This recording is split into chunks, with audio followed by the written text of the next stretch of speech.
يسعك الفضاء الرحيم الفسيح فبالله كم تستطيع. میرا نام عبدالرحیم ہے. میں مختلف احادیث کی کتابوں سے مختلف ٹاپکس پہ ویڈیوز بنا رہا ہوں. تو امام ابو یعلا موصلی کی جو مصنع احادیث ان سے کچھ حدیثیں ہیں. اعوذ باللہ من الشیطان الرجیم. بسم اللہ الرحمن الرحیم. حدیث نمبر 395. حضرت علی رضی اللہ تعالیٰ عنہ فرماتے ہیں کہ آپ صلی اللہ علیہ وسلم جمعے کے دن منبر پہ جلوہ افروز ہوئے. آپ صلی اللہ علیہ وسلم نے خطبہ دیا. حضرت اشعث آپ کی طرف کھڑے ہو کے عرض کی ہم پر یہ حمیرہ غالب آ گئی. حضرت علی رضی اللہ تعالیٰ عنہ نے فرمایا مجھے ان سے بے فائدہ لوگوں سے معذرت کون دلائے گا؟ ان میں سے کوئی پیچھے رہ جاتا ہے اور اپنے پیٹ کے بل لوٹ پوٹ ہوتا ہے. ان لوگوں کے دن اللہ کے ذکر میں گزرتے ہیں. اگر میں ان کو دھتکار دوں تو میں ظالم شمار ہوں گا. لیکن قسم ہے میں نے آپ صلی اللہ علیہ وسلم کو فرماتے سنا وہ ضرور تمہیں دین پہ لوٹا کر لائے گا جس طرح تم ان کی ابتدا دین پہ دیکھا تھا. ایک اور حدیث ہے 396. حضرت علی رضی اللہ تعالیٰ عنہ سے روایت ہے کہ جب یہ آیت یا ایھا الذین آمنوا اذا نجیتم نازل ہوئی تو مجھے حضور صلی اللہ علیہ وسلم نے فرمایا آپ کا دینار کے متعلق کیا خیال ہے؟ میں نے عرض کی اس کی طاقت نہیں رکھیں گے. آپ نے فرمایا کتنا ہے؟ میں نے عرض کی جو ہے. آپ نے فرمایا وہ بھی زیادہ ہے. تو یہ آیت نازل ہوئی. اس آیت میں اللہ نے اس امت پہ آسانی فرمائی. انشقتم ان تفلحوا بین یدی نجواکم صدقات. ایک اور حدیث ہے 397. حضرت علی رضی اللہ تعالیٰ عنہ فرماتے ہیں کہ مجھے حضور صلی اللہ علیہ وسلم نے یمن کی طرف بھیجا. میں نے عرض کی میں کم عمر ہوں, میرے لیے فیصلے کے لیے علم نہیں. آپ صلی اللہ علیہ وسلم نے اپنا دست مبارک میرے سینے پہ مارا اور فرمایا بے شک اللہ آپ کے دل اور زبان کو قدرت دے گا. حضرت علی فرماتے ہیں اس کے بعد مجھے دو آدمیوں کے درمیان فیصلہ کرنے میں دشواری نہیں ہوئی. ایک اور حدیث ہے 398. حضرت علی رضی اللہ تعالیٰ عنہ فرماتے ہیں کہ حضور صلی اللہ علیہ وسلم نے لعنت فرمائی سود کھانے اور کھلوانے اور اس کا گواہ اور اس کو لکھنے والے پر, بال نوچنے والی اور نوچنے والیوں پہ, حلالہ کرنے والے اور کروانے والوں پہ, زکوٰۃ سے روکنے والے اور نوحہ کرنے والے پر. ایک اور حدیث ہے 399. حضرت علی رضی اللہ تعالیٰ عنہ سے روایت ہے کہ حضرت عمار نے حضور صلی اللہ علیہ وسلم سے اجازت چاہی. آپ نے فرمایا خوش آمدید پاک اور پاکیزہ کو اجازت دے دو. ایک اور حدیث ہے 400. حضرت حانی بن حانی فرماتے ہیں کہ ہم حضرت علی رضی اللہ تعالیٰ عنہ کے پاس بیٹھے تھے کہ حضرت عمار رضی اللہ تعالیٰ عنہ داخل ہوئے.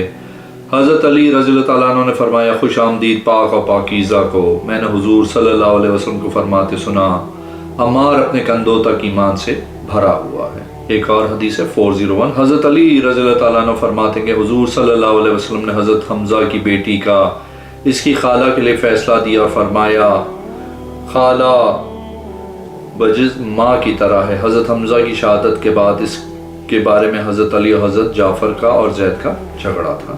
ایک اور حدیث ہے 402. حضرت عبداللہ بن سلمہ رضی اللہ تعالیٰ عنہ سے روایت ہے کہ میں حضرت علی بن طالب رضی اللہ تعالیٰ عنہ کے پاس آیا. میرے ساتھ دو اور آدمی تھے. ایک آدمی میری قوم کا تھا اور میرا خیال ہے ایک آدمی بنی اسد کا تھا. آپ نے ہمیں بھیجنا چاہا تو آپ نے فرمایا تم دونوں الجان سے ہو, اپنے دین کا علاج کرو. پھر حضرت علی نے بیت الخلاء میں داخل ہو کے قضاء حاجت کی. پھر نکلے تو پانی کا ایک چلو لیا, اس کو ساتھ مسح کیا, پھر قرآن پڑھنے لگے. آپ نے محسوس کیا کہ ہم یہ بات ناپسند کر رہے ہیں. تو حضرت علی رضی اللہ تعالیٰ عنہ نے فرمایا حضور صلی اللہ علیہ وسلم قضاء حاجات کے لیے جاتے, پھر نکلتے تو آپ قرآن پڑھتے اور ہمارے ساتھ گوشت کھاتے تھے. کوئی بھی آپ کو قرآن پڑھنے پر تعجب نہیں کرتا تھا. آپ حالت جنابت میں نہیں تھے. ایک اور حدیث ہے 405. حضرت علی بن ابی طالب رضی اللہ تعالیٰ عنہ سے روایت ہے میں بیمار تھا. میرے پاس حضور صلی اللہ علیہ وسلم گزرے. میں پڑھ رہا تھا اے اللہ اگر میری موت قریب ہے تو مجھے راحت دے, اگر دیر ہے تو مجھے شفا دے, اگر کوئی آزمائش ہے تو مجھے صبر کی توفیق عطا کر. حضور صلی اللہ علیہ وسلم نے فرمایا کیا پڑھ رہے ہو؟ میں نے دوبارہ کلمات پڑھے. آپ نے اپنے پاؤں مبارک سے ٹھوکر ماری اور فرمایا اے اللہ اس کو عافیت دے, اے اللہ اس کو شفا دے. حضرت علی رضی اللہ تعالیٰ عنہ فرماتے ہیں اس کے بعد مجھے کبھی تکلیف نہیں ہوئی. ایک اور حدیث ہے 407. حضرت علی رضی اللہ تعالیٰ عنہ حضور صلی اللہ علیہ وسلم سے روایت کرتے ہیں کہ آپ صلی اللہ علیہ وسلم نے فرمایا عصر کے بعد نماز نہ پڑھوں، ہاں اگر نہیں پڑھی تو سورج کے ڈوبنے سے پہلے پہلے پڑھ لیا کرو. حضرت علی رضی اللہ تعالیٰ عنہ فرماتے ہیں کہ جب بدر کے دن جنگ ہوئی تو ہم حضور صلی اللہ علیہ وسلم کے سہارے بچے، بس آپ تمام لوگوں سے زیادہ مضبوط تھے، کوئی نہیں تھا. فرمایا آپ صلی اللہ علیہ وسلم کی نسبت کوئی بھی مشرکوں کے قریب سے زیادہ قریب تھا. ایک اور حدیث ہے 409. حضرت علی رضی اللہ تعالیٰ عنہ فرماتے ہیں کہ حضور صلی اللہ علیہ وسلم نے مجھے منع کیا رکوع کی حالت میں قرآن پڑھنے سے اور شامی و مصری ریشمی کپڑے پہننے سے اور سونے کی انگوٹھی پہننے سے. ایک اور حدیث ہے حدیث نمبر 410. حضرت ابراہیم بن عبداللہ بن حنین اپنے باپ سے روایت کرتے ہیں انہوں نے حضرت علی رضی اللہ تعالیٰ عنہ سے سنا کہ کوفے کے راہ میں مجھے حضور صلی اللہ علیہ وسلم نے منع کیا، میں نہیں کہتا تم کو منع کیا ریشم کپڑے پہننے سے اور زرد رنگ سے اور سونے کی انگوٹھی پہننے سے رکوع کی حالت میں قرآن پڑھنے سے. ایک اور حدیث ہے 411. حضرت علی رضی اللہ تعالیٰ عنہ فرماتے ہیں حضور صلی اللہ علیہ وسلم نے مجھے منع فرمایا سونے کی انگوٹھی اور ریشمی لباس یعنی ریشم پہننے سے اور رکوع و سجود کی حالت میں قرآن تلاوت کرنے سے اور ریشمی رنگ کپڑے کو رنگنے والے رنگ سے رنگا ہوا کپڑا پہننے سے. ایک اور حدیث ہے 412. حضرت نعمان بن سعد فرماتے ہیں ہمیں حضرت علی رضی اللہ تعالیٰ عنہ کے ساتھ تھے، ایک آدمی نے آپ سے پوچھا میں رکوع یا سجدے کی حالت میں قرآن پڑھ سکتا ہوں؟ حضرت علی نے فرمایا حضور صلی اللہ علیہ وسلم نے فرمایا مجھے منع کیا گیا رکوع یا سجدے کی حالت میں قرآن پڑھنے سے. جب تم رکوع کرو تو اللہ کی عظمت بیان کرو، جب تم سجدہ کرو تو دعا میں کوشش کرو کیونکہ قریب ہے تمہاری دعا قبول کی جائے. ایک اور حدیث ہے حدیث نمبر 416. حضرت علی رضی اللہ تعالیٰ عنہ فرماتے مجھے حضور صلی اللہ علیہ وسلم نے منع کیا سونے کی انگوٹھی اور رکوع سجدے کی حالت میں قرات کرنے سے اور ریشمی کپڑے کو رنگنے والے رنگ سے رنگا ہوا کپڑا پہننے سے. ایک اور حدیث ہے 417. حضرت علی رضی اللہ تعالیٰ عنہ فرماتے ہیں حضور صلی اللہ علیہ وسلم نے منع فرمایا کوئی شخص رکوع کی حالت میں قرات کرے، پھر فرمایا جب تم رکوع کرو تو اللہ کی عظمت بیان کرو، جب تم سجدہ کرو تو اللہ سے دعا کرو، تمہاری دعائیں قبول کی جائیں گی. ایک اور حدیث ہے 418. حضرت عبداللہ بن شداد رضی اللہ تعالیٰ عنہ فرماتے ہیں میں نے حضرت علی رضی اللہ تعالیٰ عنہ کو فرماتے ہوئے سنا میں نے حضور صلی اللہ علیہ وسلم سے نہیں سنا کہ آپ نے کسی کے لیے اپنے والدین جمع کیے ہوں سوائے حضرت سعد بن ابی وقاص کے لیے. میں نے آپ کو عہد کے دن فرماتے سنا پھینک تجھ پہ میرے ماں باپ فدا ہوں. ایک اور حدیث ہے 419. حضرت علی بن ابی طالب رضی اللہ تعالیٰ عنہ فرماتے ہیں جب ابو طالب کا وصال ہوا تو میں حضور صلی اللہ علیہ وسلم کے پاس آیا، میں نے عرض کی آپ کا بوڑھا چچا فوت ہو گیا. آپ صلی اللہ علیہ وسلم نے فرمایا جاؤ فوراً کسی کو نہ بتانا یہاں تک کہ میرے پاس آؤ.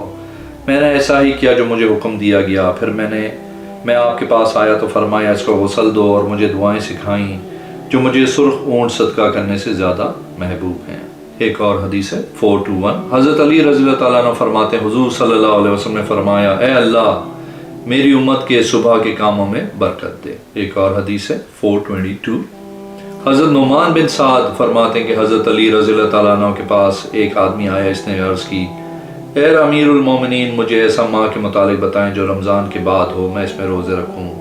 آپ نے فرمایا آپ نے مجھے ایسی شے کے متعلق پوچھا ہے جس سے میں نے حضور صلی اللہ علیہ وسلم سے سنا ہے، ابھی تک کسی نے مجھ سے نہیں پوچھا. آپ نے فرمایا اگر تو نے رمضان کے بعد روزے رکھے تو محرم کے روزے رکھو کیونکہ وہ اللہ کا مہینہ ہے. اس دن ایک قوم کی توبہ قبول ہو گئی تھی، دوسرے کی توبہ قبول ہوگی. ایک اور حدیث ہے 424. حضرت علی رضی اللہ تعالیٰ عنہ فرماتے ہیں کہ حضور صلی اللہ علیہ وسلم نے فرمایا جنت میں جو کمرے ہیں ان کے اندر سے باہر کا ماحول دیکھا جا سکتا ہے. ایک دیہاتی نے عرض کی یا رسول اللہ صلی اللہ علیہ وسلم وہ کس کے لیے ہیں؟ آپ صلی اللہ علیہ وسلم نے فرمایا اس کے لیے جس کی گفتگو اچھی ہو، کھانا کھلائے، سلام کرے، رات کو نماز پڑھے اس وقت جب لوگ سو رہے ہوں. ایک اور حدیث ہے 425. حضرت علی رضی اللہ تعالیٰ عنہ سے روایت ہے حضور صلی اللہ علیہ وسلم نے فرمایا بے شک جنت میں ایک ایسا بازار ہے جس میں خرید و فروخت نہیں ہوگی مگر مردوں اور عورتوں کی صورتیں ہوں گی. جب آدمی کسی صورت کی چاہت کرے گا تو وہ اس میں داخل ہو جائے گا. اس میں حور العین کا مجمع ہوگا، وہ اپنی آواز بلند کریں گی، مخلوق میں ایسی آواز کسی نے بھی نہیں سنی ہوگی، وہ پڑھ رہی ہوں گی ہم ہمیشہ ہیں، ہم پرانی نہیں ہوں گی، ہم نرم و نازک ہیں، ہم پرانی نہیں ہوں گی، ہم ناراض نہیں ہوں گی، جو ہمارے لیے ہے ہم اس کے لیے ہیں۔ حدیث نمبر 426۔ حضرت ستوہ بن یزید سعدی رضی اللہ تعالیٰ عنہ سے روایت ہے، حضور صلی اللہ علیہ وسلم نے فرمایا، ماہ سفر کی نحوست اور مقتول کے سر سے پرندے کا نکلنا کوئی شے نہیں، اور بیماری تندرستی کی طرح معتدی نہیں ہوتی۔ میں نے آپ سے عرض کی، آپ نے حضور صلی اللہ علیہ وسلم سے سنا ہے؟ حضرت علی نے فرمایا، جی ہاں، میں نے اپنے دونوں کانوں سے سنا اور اپنی دونوں آنکھوں سے دیکھا۔